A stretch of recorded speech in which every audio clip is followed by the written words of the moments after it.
sang sia re thei riang ta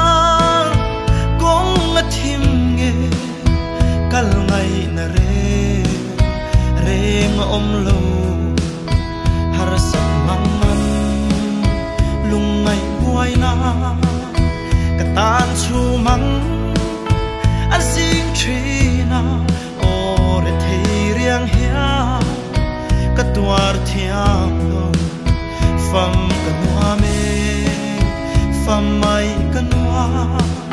string nun kho ve nu tiang chon din o lei string nun re ngai to lo vin ngai tu le min tran pui tu string mi zinga an nom si lo pial ra la tal an nom lom ni lung du fang nu rau thla zingan pial ra la sia loi ka nuam me mangai fam nu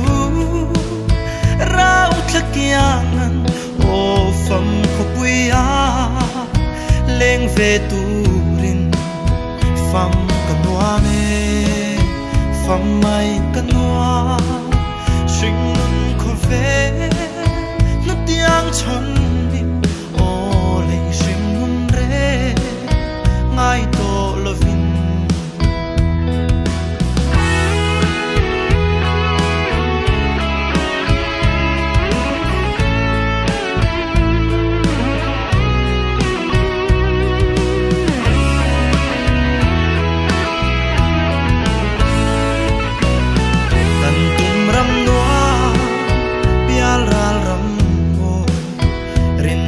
mita